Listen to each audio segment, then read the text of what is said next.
आवाज़ बने हैं। आज की प्रेस कॉन्फ्रेंस का मकसद इटली और पंजाब हुकूमत के ताउन से तामीर होने वाले जनूबी पंजाब के स्टेट ऑफ द आर्ट बन यूनिट के मसाइल मीडिया के तवस्सुत से आला हुकाम तक पहुँचाना है। जनूबी पंजाब में होने वाले किसी भी हादसे की सूरत में इसकी बहुत सी मिसालें आपके सामने हैं। जैसे कि एक बार टैंकर का एक हादसा हुआ था बहावलपुर के करीब, और उसमें जो रोल प्ले किया गया था वो इसी बन यूनिट ने किया और हमारे डॉक्टर्स ने किया।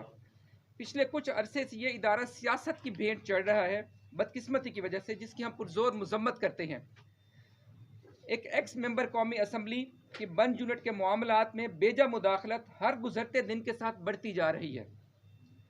बन यूनिट में इस तरह के नॉन टेक्निकल फर्द की मुदाखलत के बायस इदारा the political people which has destroyed this our बन unit.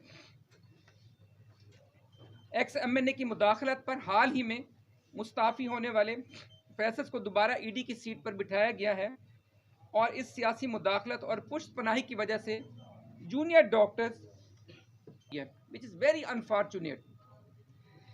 Professor doctor Naheed Chaudhary sahab, professor doctor Wasim रबानी साहब, डॉक्टर बिलाल सईद साहब जो असिस्टेंट प्रोफेसर हैं, डॉक्टर नवीद शहजाद साहब हमारे assistant professor, doctor Akmal Shah साहब हमारे असिस्टेंट प्रोफेसर। पीएमए मुल्तान हमेशा की तरह अपनी डॉक्टर्स कम्युनिटी के शाना बशाना खड़ी होगी, और हम वज़ीर आला पंजाब, वज़ीर सेहत और सेक्रेटरी सेहत से मुतालबा करते हैं कि सियासी मुदाखलत और तैनातियों का फौरी खात्मा किया जाए ताकि जनूबी पंजाब के मरीजों का इलाज बिला ताअत्तुल जारी रहे।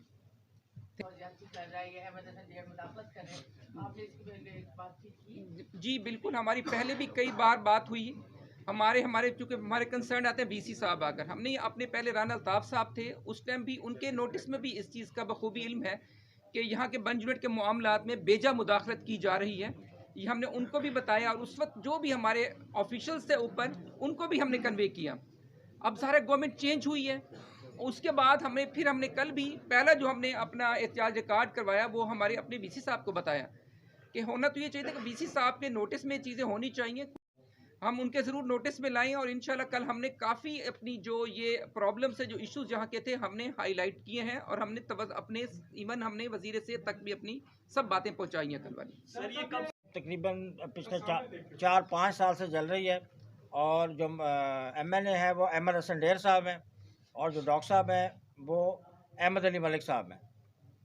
डॉक्टर साहब, आप सियासत की बात करते कहा जा रहा है कि वो साबिक सियासतदान जो है वो उन लोगों के साथ है। सर मुझे गुजारिश नहीं, कल का इशू अगर कोई गया है किसी के लिए, अपने किसी काम के लिए गया है, तो मुझे उसका मालूम नहीं है, लेकिन ये एक बड़ा इंपॉर्टेंट इशू है। आप ये देखें कि ये मेरा ख्याल है कि देखें, अगर आप किसी पेशेंट के लिए हो सकता है गए हो आकर में, हो सकता है किसी के छोटे मोटे इश्यूज़ के लिए चले गए, मुझे नहीं मालूम उसका बिल्कुल भी, हम उसको भी देख लेते हैं आकर। ये किसी किस्म की मुदाखलत होनी ही चाहिए, हम तो इसको कंडेम करते हैं आकर। इन पॉलिटिशियंस का कोई रोल नहीं होना चाहिए, कोई रोल नहीं होना चाहिए। हाँ, पेशेंट्स की वेलफेयर के लिए, पेशेंट्स की बेहतरी के लिए उनको अपना रोल प्ले करना चाहिए। एडमिनिस्ट्रेशन में उनका कोई रोल नहीं होना चाहिए, किसी एडमिनिस्ट्रेटिव ऑफिसर के ऊपर उनका कोई रोल नहीं होना चाहिए। पीएम में तो सब डॉक्टरों की